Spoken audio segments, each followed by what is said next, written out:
Good afternoon, everyone. Thank you for coming this afternoon.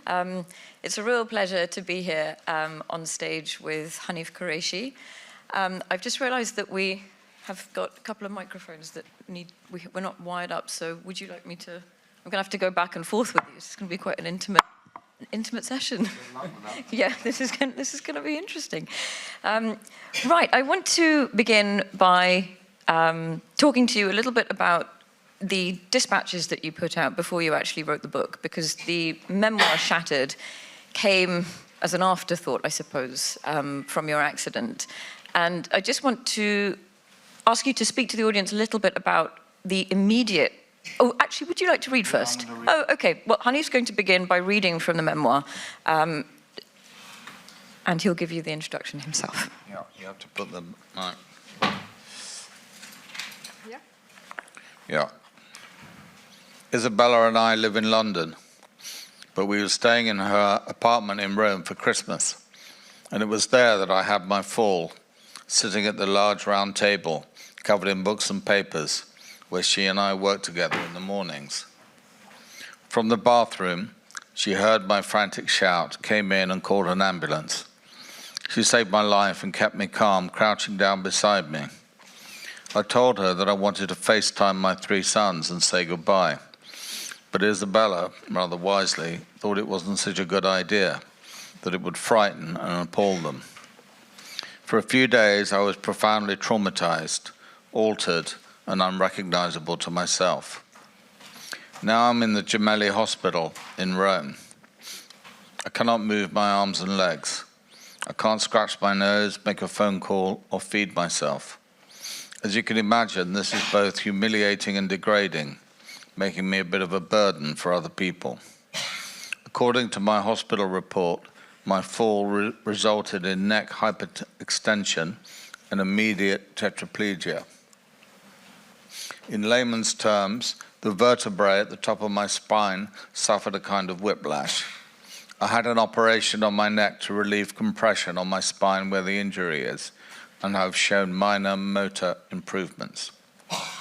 I have sensation and some movement in all of my limbs.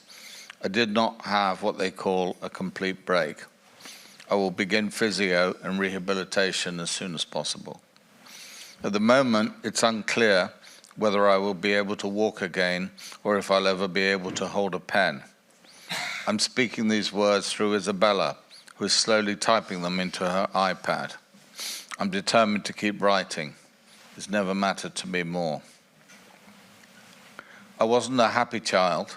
This is the second blog. I wasn't a happy child, but I wasn't an unhappy one either. Once I could read, I was free. I could go to libraries every day, often accompanied by my mother, and I saw that books were a way out of my immediate surroundings. Soon I learned to cycle. Alone, I could explore the streets and fields of the countrified semi-suburbs in which I grew up. It was a county called Kent, which had been bombed to hell not long before I was born. In those days, parents were less police-like. They give you a penny at the beginning of the day and didn't expect to see you until the evening. if then. I cycled all day, stopped where I wanted, and talked to anyone who had a story for me. I'm still like that. The third element in my liberation was the discovery of my father's typing manual. My father himself had been a journalist and was writing fiction. His vigorous typing in his sexy shirt sleeves seemed impressive. One day, my dad bought a little portable typewriter in a blue case, of which he was incredibly proud. He swung it round and round because it was light, and he suddenly announced before he went to work that he was going to go to Vietnam and be a war correspondent like Hemingway. I started to blindfold myself with my school tie and found I could type the correct words in order without looking. It was exhilarating. I'd been reading Crime and Punishment at the time, always a cheery go-to book for a young man. And as practice, I began to copy out pages from this great novel. At school, I'd been a disaster, but at last I had found something I could do. I never had the desire to write underwater stories. adventure stories, or amazing tales involving giants, dwarves, elves, or mermaids. I didn't know much about any of those things, but I did know the people around me, and I guess that made me into something of what is called a realist. One day, looking out of the window at school, I called myself a writer. I found that the title suited me like a good shirt. I was keen for others to apply the word to me, even though I hadn't yet written anything. After all, at school, many words had already been applied to me, words like brownie or packy or shitface. So I found my own word. I stuck to it, and I never let it go, and it's still my word.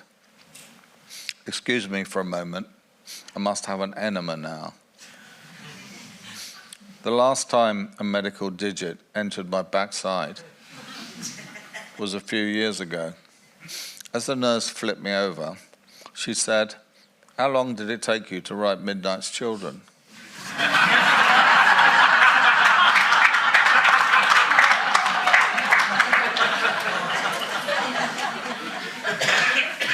I replied, "If I had indeed written Midnight's Children, don't you think I'd have gone private?"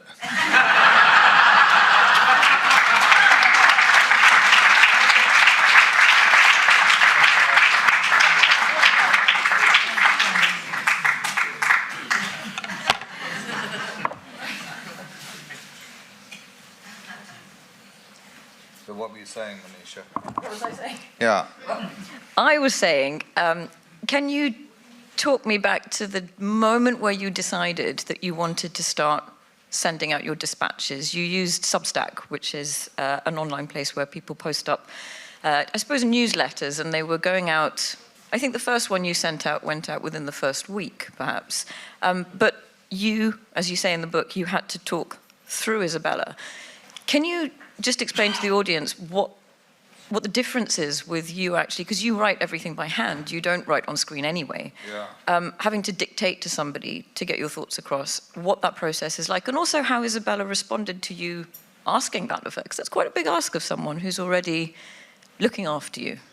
Well, after my accident, a lot of people started to ring up the family and ask how I was doing and so on. So after a bit, we thought, why don't we just issue a general statement that tells people what's happened and how I'm doing? We thought we would do that. And then my son Carlo said to me, well, are you going to write the statement? And then I thought, if I'm going to write a statement, I might as well write an account of what's happened to me. So then I started to write it. I started to write it through Isabella, who was just sitting here.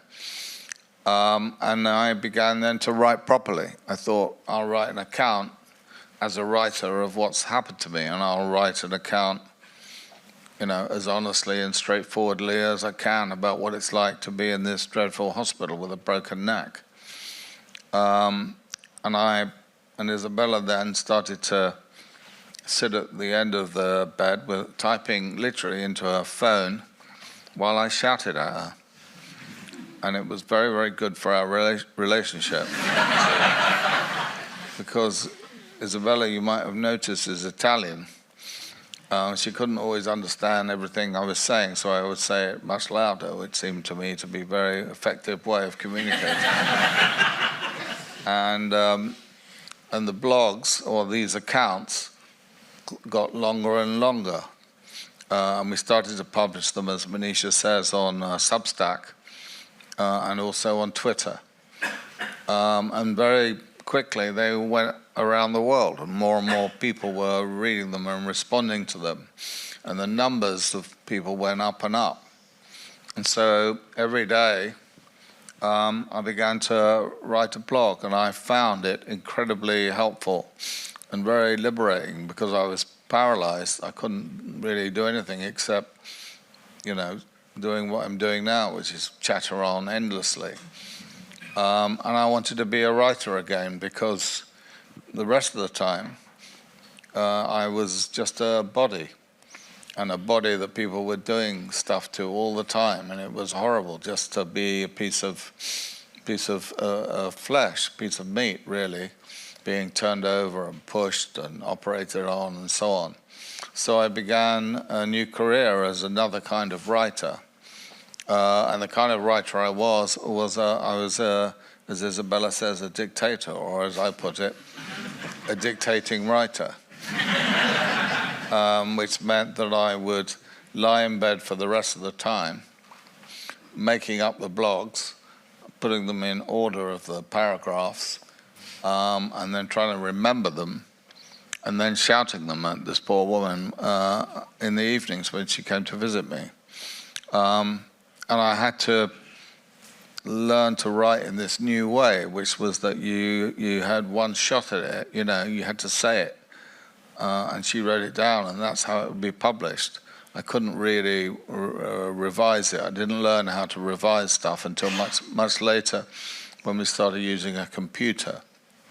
So I would just say it, and she would write it down, and then we would publish it, and it went around the world, and it became very popular. People wanted to hear about what it was like to be me in this situation. And what was extraordinary about it was really that it was immediate. It wasn't written months later or weeks later or whatever. It was written that night, often during, if I was having a blood test or blood pressure taken or whatever, I would still carry on dictating. So it was an extraordinary and interesting thing, but it really made me feel that I was a person, not just a person in the health system. And were you taken aback? I've realized that both of these work.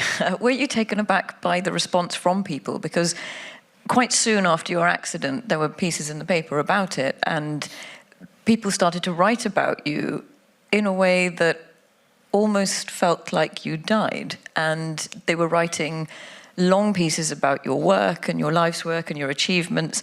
Was that quite strange for you to be observing what people were saying about you in that way? It went around the world very quickly, and people would start ringing up the family from, India and Australia and the US and so on.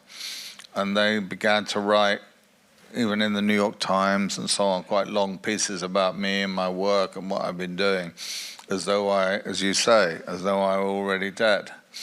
And it was amazing. They mostly wrote really nice things. Which I found was rather unusual for me, actually. And it was rather cheering that people were interested in taking my work seriously and that I was a person for them. Because when you have an injury like mine, your personhood keeps disappearing. And you have to sort of reinvent yourself as a disabled person, as a new kind of person, as a new kind of writer. So that's really how the whole thing started, and the book began to emerge out of that. Now, some of your Substack dispatches were a lot bleaker than how they've made it into the book. Were they? A lot more. I mean, I would, as soon as I got them, I'd stop what I was doing, and we'd chat on. Yes, that would be amazing. Thank you.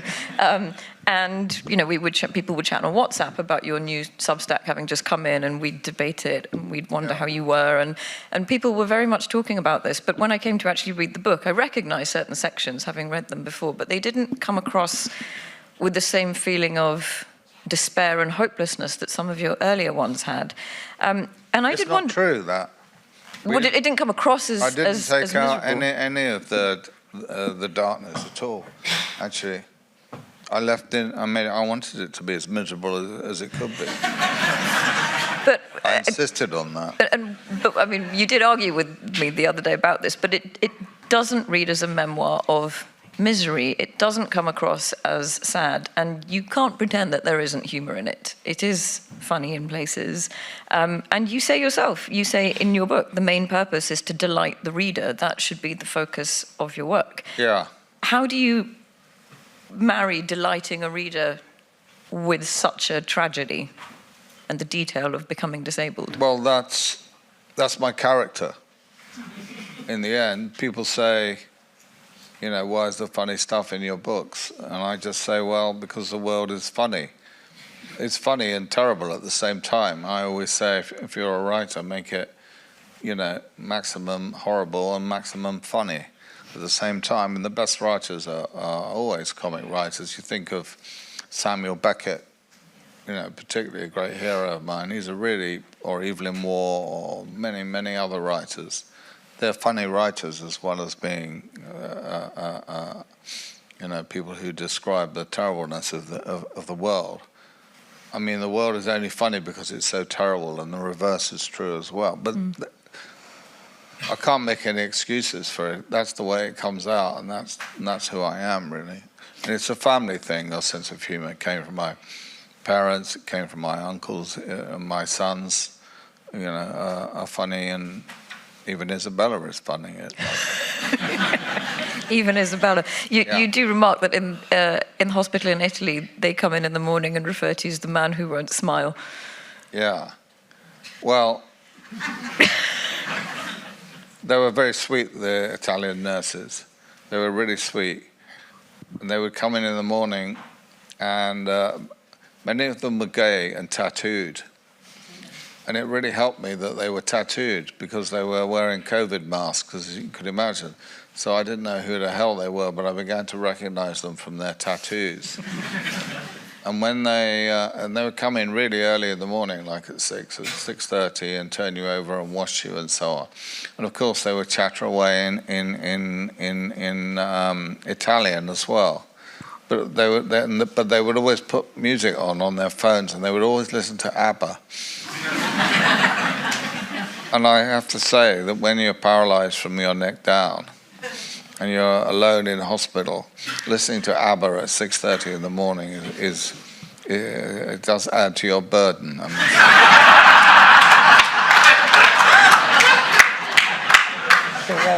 yeah.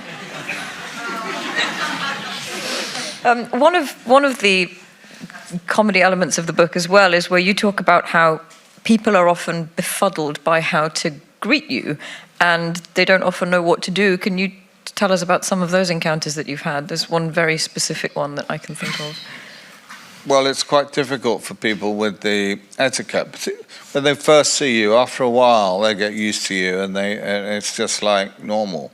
But at first, when they see you in the wheelchair and they see you become a different person, there's no real etiquette decided with disabled people. I mean, you shake their hand, but I can't really shake hands. You wave at them. Sometimes people stand back and wave at you. But there was one guy who I knew a bit. I'd always said hello on the street, but I didn't really know him. I always said hi. And he came rushing over to me when I was in my wheelchair, and he looked me up and down, and he stared at me, and he said, "Hi, Hanif, how are you doing?" And so on. And eventually, he lunged forward and patted me on the head 3 times as a kind of encouragement, And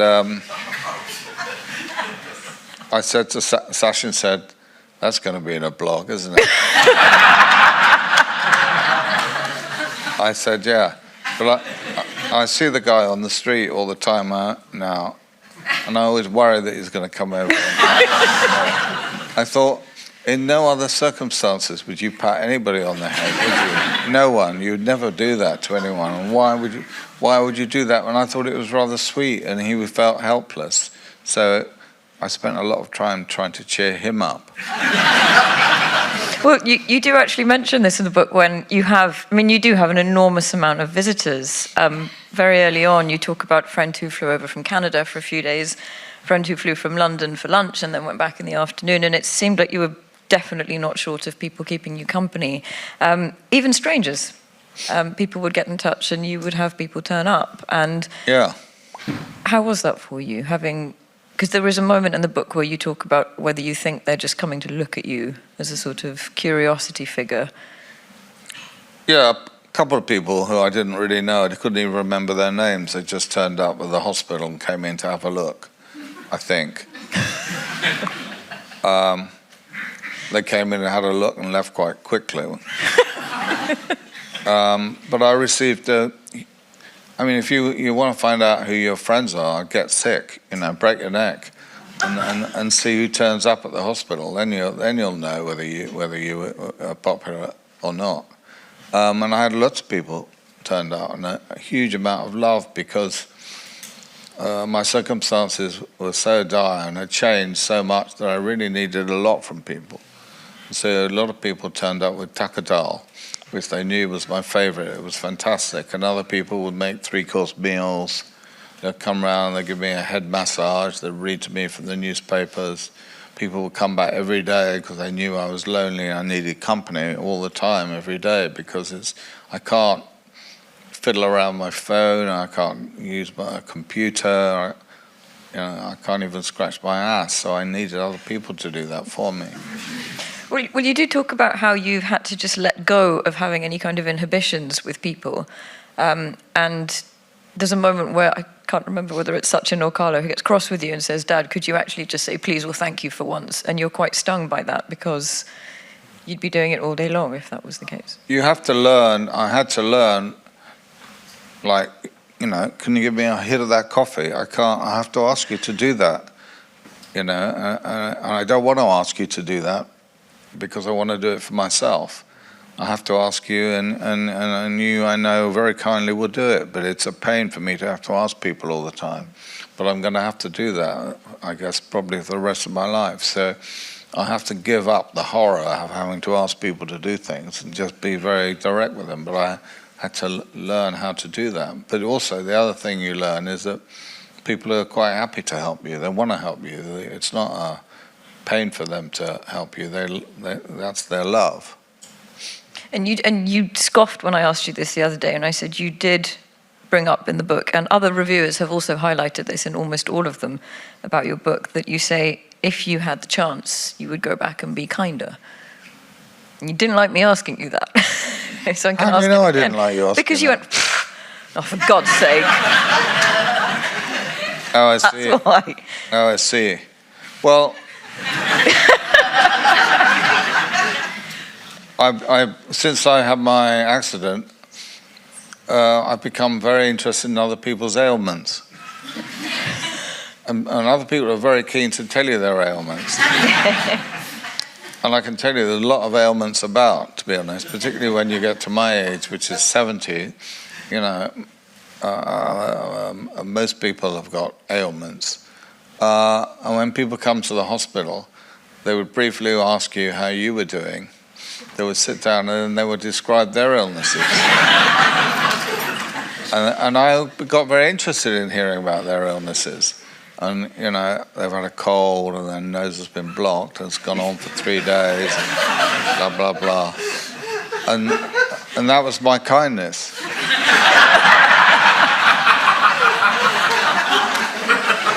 My kindness was that I would listen to them. Apart from the fact that I was totally paralyzed and I didn't have any choice but to listen to them, really. But I got quite.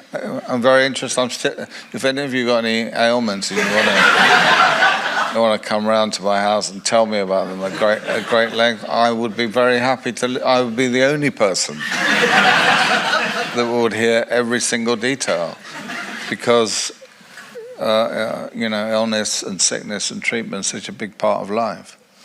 Go on, Monisha. You make friends very quickly with other patients in Italy, one who you refer to as Miss S, and there's also the maestro. And the three of you hang out, and there's a very sweet scene where there isn't someone available to take you to the bar, so they get behind you in their wheelchairs and they push you in a caravan towards the bar so that you guys can hang out.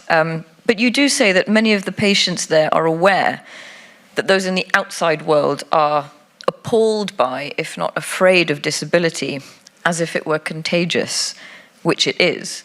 Can you explain what you mean by that a little bit? Well, it's very interesting among your friends, those people who are keen to come and visit you, and other people who are sort of horrified and appalled by seeing you. The people that were horrified and appalled, in my experience, were mostly men. And they would keep away from the hospital as though somehow your illness was catching. And it's horrible to see people that you know and love in such a horrible state. And one of my sons got very upset, and he used to shout at me all the time he said, you should do your exercises. He would go on and on and on about doing my exercises. It was as though that would make me well, as though that would make me unparalyzed. And so seeing illness and debilitation in another person just makes you aware of your own vulnerability, that we are vulnerable and that we are fragile all the time. I mean, when I was in Stanmore, I was on a ward which I referred to as the hospital of accidents, right? And everybody in that ward, on the ward, had fallen down the stairs, usually while holding a drink, actually. And there were kids in there who were really young. There was a kid in there who was like 18 or 19. He'd taken a dive off a trampoline in a garden and broken his neck. And there were lots of people. Willie Dalrymple was telling me just this morning there were lots of people I met who dived into empty swimming pools, which is a very popular way of killing yourself, or almost killing yourself. Lots of people who were, while swimming and all that kind of stuff. Lots of people who've fallen over in the bathroom. I mean, keep away from the bathroom if I were you. I mean, the bathroom is a killing field as far as paralysis is concerned. So it's full of people who had just gone about their lives in an ordinary way. Once suddenly something had happened to them, as it happened to me, and their life was over, or it was changed, it was completely transformed. And it made me really aware of our vulnerability and fragility. So certainly, if that's not going to make you kinder, nothing is. Because you do have a friend, David from Bromley, who comes to see you, and you said, because the one thing that I felt throughout the memoir is that there's never really any moment of self-pity. You do have some incredibly sad moments where you talk about how one of your worst moments of the day is when Isabella puts her coat on to leave. And there's a horrible scene where you're watching an iPad and the cleaner comes in and wipes and knocks it flat and then shuts the door and goes out. Yeah. You have to guess what the rest of the film I was looking up at the ceiling to see if I was like in Plato's cave, seeing if I could see a flickering on the ceiling of what was continuing to happen in the film I was watching. Yeah. But even when you write those, you do write them with a sense of humor, and the only moment where you have a moment that might come across as self-pity is where you say to Dave, why me? And he replies, why not you? Yeah, when you have an accident like mine, or if any of us have suddenly, you go to the doctor and find out you've got an illness, you think, why me? Why have I been picked out? Why have I been chosen? Why am I being tormented by this particular ailment or accident or whatever? And as David said, why not you? I mean, in a sense, we're all vulnerable to that, and we're all going in that direction. It can happen to any of us at any time. I mean, what's stupid or what's protective is the fact that we don't believe that it's going to happen to you. That you live as though that isn't the case. And when you're in hospital, you see all the people outside hospital walking around, living their lives, even telling jokes and laughing at them, and you think, you idiots, you have no idea that you're going to be in here, mate, in 6 months. And you're going to be paralyzed from the neck down, like chattering away like a Beckett head, in a play. But you don't know, you can't see that, you don't want to know that. And you wonder whether you're in the hospital, whether this is reality and the people outside are fools, or whether it's the other way around. Well, there is, in the memoir, one of the biggest things that is an education is the state of the health system. And given that you are in Italy for quite a large chunk of it, and then you finally, I think after 6 months, you get to come back to London. Yeah. There's a very vivid gap between the health system there and the carers who you have and the health system in the UK. And it's a real insight into the care system here, or lack thereof.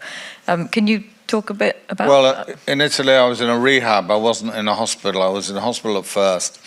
Then I went to rehab, which was very comfortable, wide corridors, a new building, and very good nursing staff. And then I came back to Chelsea and Westminster.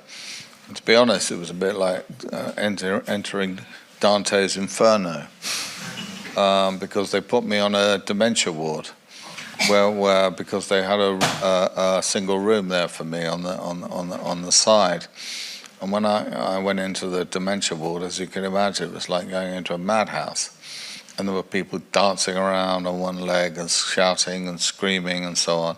There was one guy who was just wearing a nappy, he was crawling across the floor, screaming with a urine bag dripping behind him and so on. and I was there for weeks and weeks. It was totally crazy in there, and it was very unpleasant.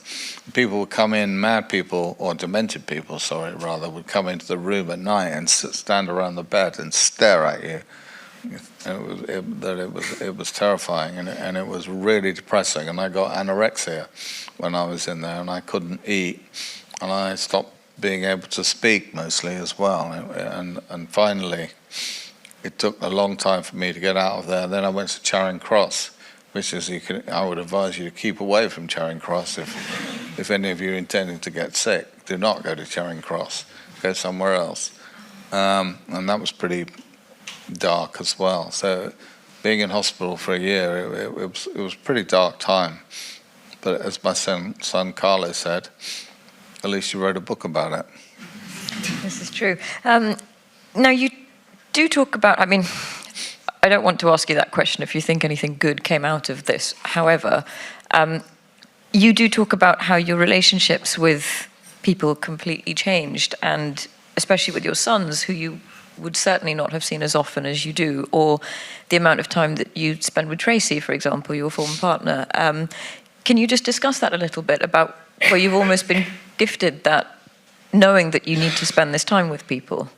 Well, one day you're sitting in a chair, you fall over, which is what happened to me. I fainted, actually, and then you fall flat on your face and you break your neck. And then the next day you're leading a completely different life, completely different. I have a full-time carer who lives in my house with me, is always sitting around in my house. Me and Isabella are sitting at a table having a supper, and a complete stranger is sitting there with us. And she's there, going to be there every night forever. And it's very important that she's there because she takes care of me. But you suddenly find yourself in a situation that you never anticipated. And lots of good things came out of it because, my kids come to visit me every day. Other friends come and visit me every day. Your needs completely change. And it takes 2 hours for me to get up in the morning. And it takes at least 2 people to get me up in the morning. And all kinds of stuff happens to me now that I never imagined would ever happen to me, that I don't particularly want. I really hate, and I really resent, and I really, it makes me really bad-tempered and angry with it. But I have to live with it in order to live at all. And you talked about, you actually referenced the Buddha of Suburbia in your memoir, and you talk about how writing that helped you, to some degree, get through your trauma of going through racism at school as a teenager. Yeah. And your writing does help you work through trauma. In this book, you say, "I am a stranger to myself. I don't know who I am," at the beginning. Do you feel like writing the memoir has allowed you to answer that question of identity any better? Well, there's no answer to who I am. There isn't a simple answer to that. But what you can do is write to try and find out how you're doing that day. And you write in order to remain a writer, and you write in order to communicate with other people, and you write in order to explore what it is to be a human being, and what it is to be sick, and what it is to continue to want to live and be creative and so on. I don't think you could ever answer that. Who am I? In a way, it's a stupid question. It's like asking what the... No, I don't mean that your question is stupid. I just think it's a stupid question because it's like asking what the meaning of life is. It's unanswerable. But you can go round and round it in an interesting way, I think. That's what I try and do. And also, my son, Carlo, my second son, he comes to my house every day. Amazingly, every single day he comes to my house at 10 o'clock in the morning, and then we sit down and we write together. And we write until lunchtime. But not only do we write, we talk about loads of other stuff, about our lives, what we've seen on TV, about politics, about anything.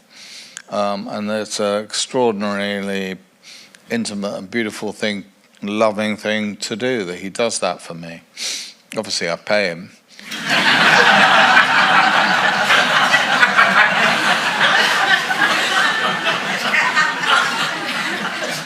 I pay him quite a lot, actually. I pay him more than I thought I was paying him because he just moved into a really expensive apartment. But it's a loving thing to do for your dad every day, to go and sit with him while he moans on and you write it down. It's a really beautiful thing. That is a new thing. That is something good that's come out of it. It would be crazy to say that nothing good had come out of it, because trauma creates opportunity. You know, something really, really shitty happens to you, but if you're lucky, you can turn it into something else, into words for other people. The memoir is only a year's worth of your experience. It begins on Boxing Day in 2022. Yeah. And it actually ends when you're all having Christmas together in 2023. Yeah.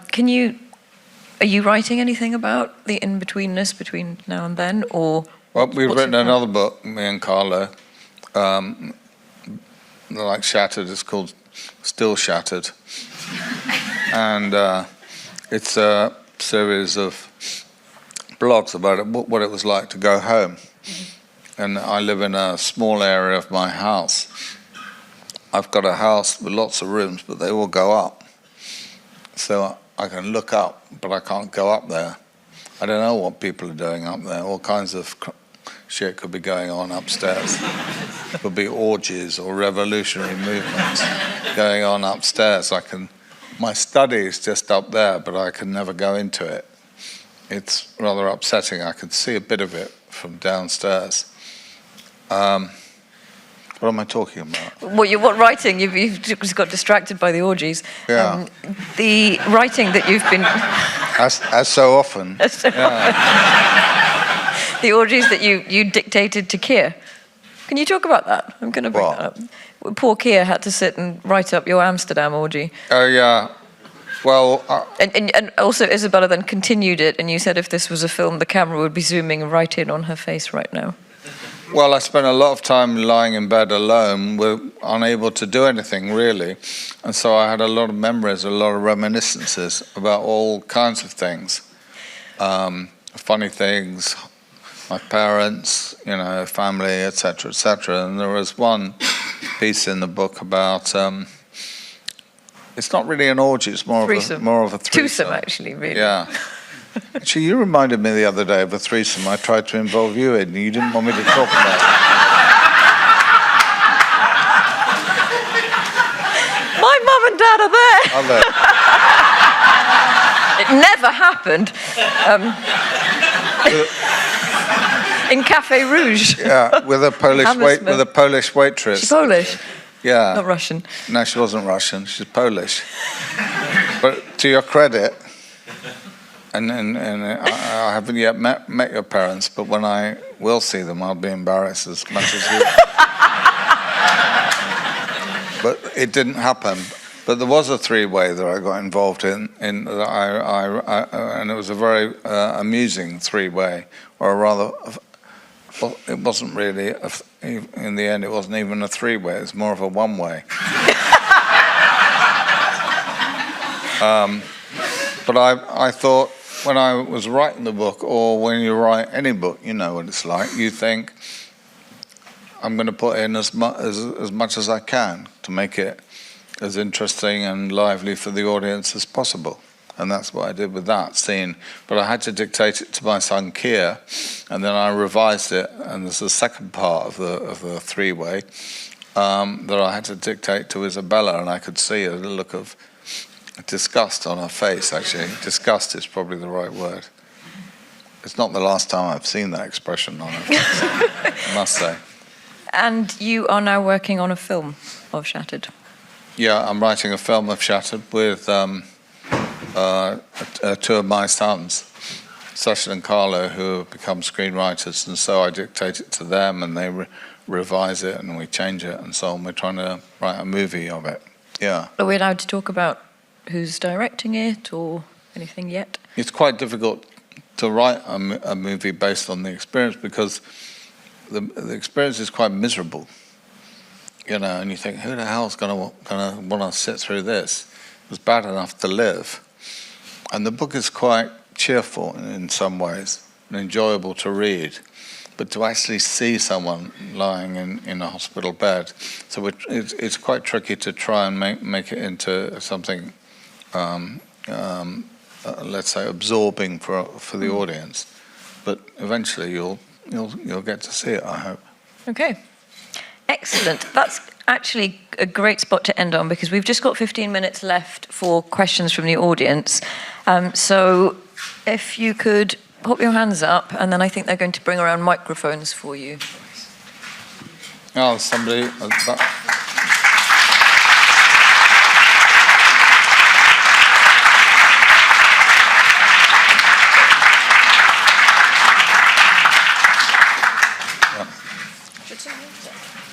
Yeah, with the straw as well.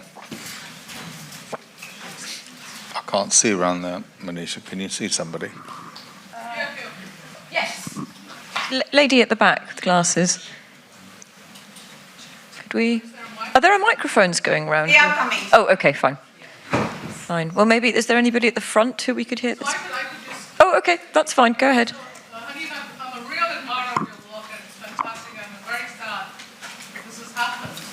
But I'm going to comment on something, and I'm also going to ask you an uncomfortable question. My husband, Richard Rose, was an eminent writer and historian who had traumatic brain injury and suffered for 15 years. I nursed him. Yeah. What he did not have was the power of speech, right? And I defended him through the NHS system. And in some senses, I was able to protect him against what they now call very loosely the Liverpool following. Sedate, dehydrate, and eliminate. There is an assisted dying bill going through Parliament. And I wondered, and I've heard you on this on television, but you sort of supported it. And I wondered what your views were on this, now that you have embraced life in this way. And you've also said in your blog that you have re-embraced a new way of writing. You've rediscovered life. Every time I would ask Richard whether his life was worth living, he would raise his thumb and say yes. So I just wanted your reaction to that. Yeah, on the whole, I'm quite happy to be alive. But there have been moments, particularly in the mornings when I wake up, when I think, oh God, not another fucking day, for God's sake. And I was in hospital in Stanmore with another guy who was a philosophy lecturer. And he was 30. And he'd broken his neck in a climbing accident. And he was really depressed because he was so young. And his life was completely ruined. He'd fallen on his head and broken his neck and his arms and ribs and so on. And he wanted to die. And he decided that I should help him to die. And I have to say, it's really difficult to kill yourself in hospital.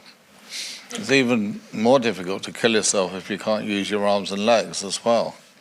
So anyway, he conceived this idea of dying with me helping him, which was what he would do was that we would take his shirt off, he would go out into the garden of the hospital, and then he would freeze to death. That was the idea. He said, right, we're going to do it today, and it's a good day. Unfortunately, that afternoon it got really warm. And the weather changed and the sun came out. I said, for fuck's sake, mate, you're going to be out there for hours, because I said, not only are you not going to die, you're going to get a tan. So the plan came to nothing with my assisted dying plan. And in fact, the guy is now back at university and he's teaching again from his wheelchair and so on. So I think it was a jolly good idea that he and I didn't kill him that afternoon, and I'm relieved I didn't. But if people do genuinely want to kill themselves as they get older, for whatever reason, that's up to them. Somebody else has a question? The lady down here. Similar to this young lady who was telling about her husband, I have a niece, and she became a quadriplegic at age 18. Hers was a road traffic accident, unfortunately, and her life was over. But she is now a champion for seatbelts to be worn in Pakistan. That's where it happened. And one thing more that you didn't mention, which I think is quite important, is another friend of mine. He was in a motorcycle accident, and most of the time it's the motorcyclists who flip right over and break their necks. What's the question? There wasn't a question. I was right. thinking about your fertile imagination. Yeah. You see, I told you that people, they're really...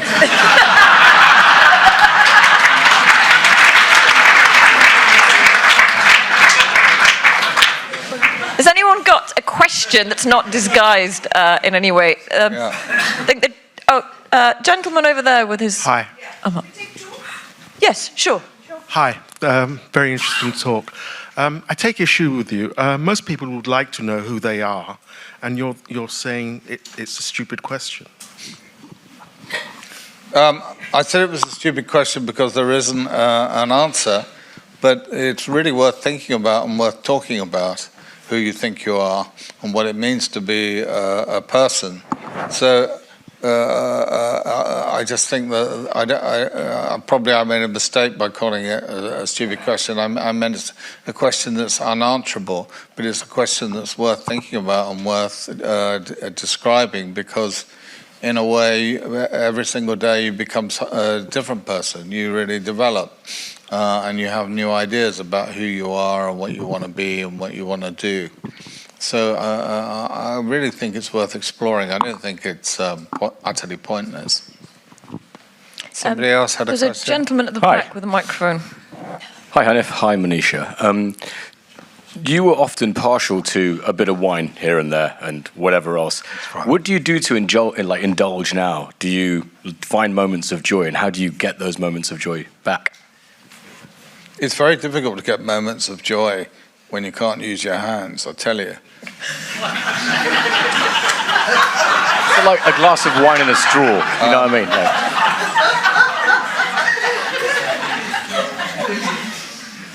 But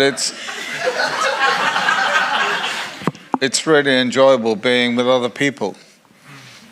That's the main thing for me, being with other people, listening to their voices. People come around my house and they gather gossip. And I tell them to bring to me some of the filthiest, most disgusting things they've ever heard, and then to tell them to me. Monisha is a good example of something. I brought tarka dal and fish curry. Come on.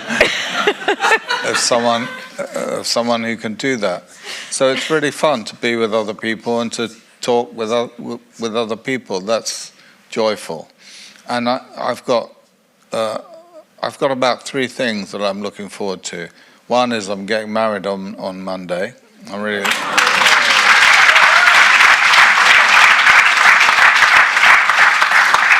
I've never been married before, unlike some other people who've been married many times. I've never tried it, and so I'm going to try it on Monday. So Monday afternoon, you'll hear how it's going. Where are you getting married? In London? Yeah, Chelsea? in London. Chelsea Town Hall? Yeah, no, in Hammersmith, near the house, so I can go around in my wheelchair.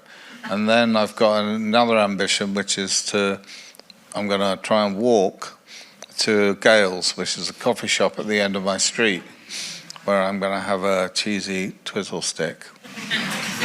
And I've got 3 physiotherapists that hold me up in a machine, and I can use my legs enough to walk around a bit. So I'm aiming to walk to Gales. As I say, it's going to be a bit like Nelson Mandela leaving Robben Island for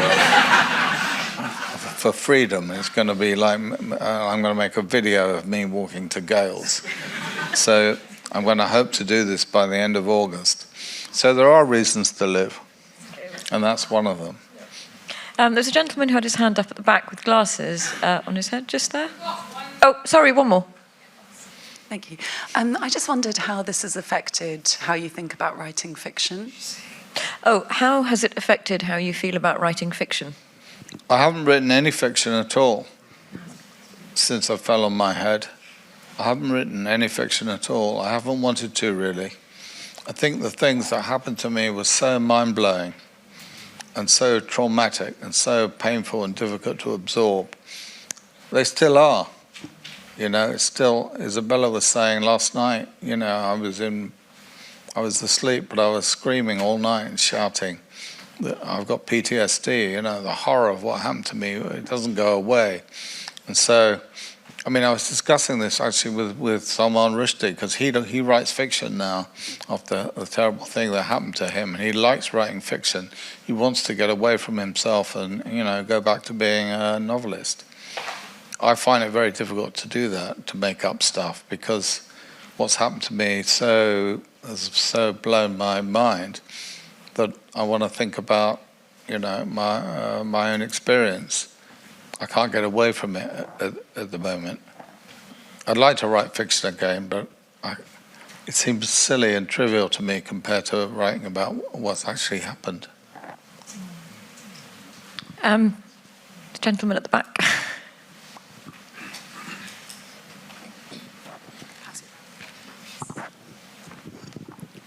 Yeah, thanks. Just a very quick question again. I don't know if you do God before or now, but does you're sitting there and obviously having a lot of time to think.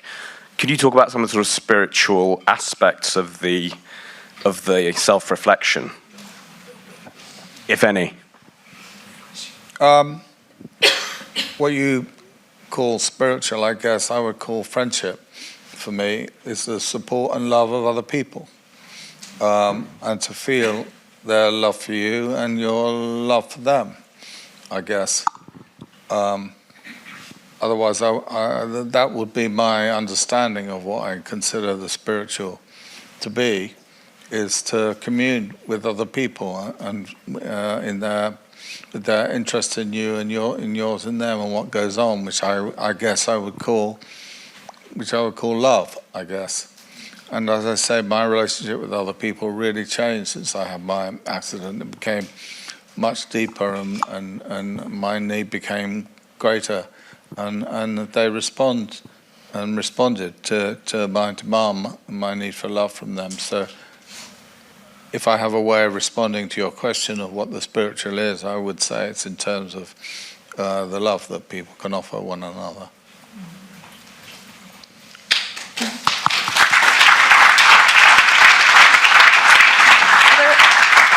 Questions? No more questions? Oh, there's a lady here, and a second one from the gentleman here with his arm raised. Okay, 5 minutes. Hi, Hanif. Hello. Thanks for this wonderful, wonderful session. In this film version of Shattered, who would you like to see playing Hanif Kureishi? Well, I wanted Brad Pitt to play me. The director thought that Brad was a bit young for the part. But we're thinking about it at the moment, and we don't know. There's not many candidates, actually. There's a few candidates. If you've got any ideas, you could shout them out. So we've just started to think about it. We're working on casting it and so on, but since we haven't fully finished the script, it's a bit difficult to cast at the moment. But eventually you'll see someone zooming around in a wheelchair, moaning all the time. One more question. Should we do one more? One more? We've got 5 more minutes. Oh, There's right, a gentleman okay. there with the green. Thank you so much for sharing your story so candidly. I can't see you. Can you put your hand up? Oh, yeah. Okay. What does the medical profession have to learn from you? I had some really good, wonderful doctors, and particularly wonderful nurses. And I learned a lot, really, rather the other way around. I learned a lot from them. I mean, before my accident, I was at home, you know, writing, looking out of the window, having dinner with friends and so on. And then one day I'm in this hospital and I'm talking to this incredible range of people. You'd be spending a lot of time with a particular nurse, and I'd say to the nurse, you know, what brought you here? Why are you in London? Where were you born? What was your childhood like? What are your kids like? What do you want to do? And suddenly you have access to this huge number of people and their stories. And as they are working with you and watching you and talking to you, you learn incredible things about them and their lives, which never normally you would have access to. So the medical profession doesn't have so much to learn from me, but the other way around. And I suddenly found myself hearing the most amazing stories from people. A lot of, and certainly learning from a lot of the nurses that they had childhoods that involved their parents being sick, for instance. I met a lot of nurses whose mothers or fathers had been treated by nurses and doctors and so on. And that had caused them to go into their profession. And you learn a lot about the NHS, the politics particularly of the NHS, and how the NHS is recruiting people now after Brexit from the Philippines, from India, and so on, and how it's trying to cover its recruitment, how there's not enough people in the NHS, how it's understaffed, everybody's exhausted and underpaid, it's doing the most essential thing, and et cetera, et cetera. So it's certainly opened my mind to the lives of other people. Okay, I think we have to wrap it up there, but please join me in thanking Hanif Kureishi.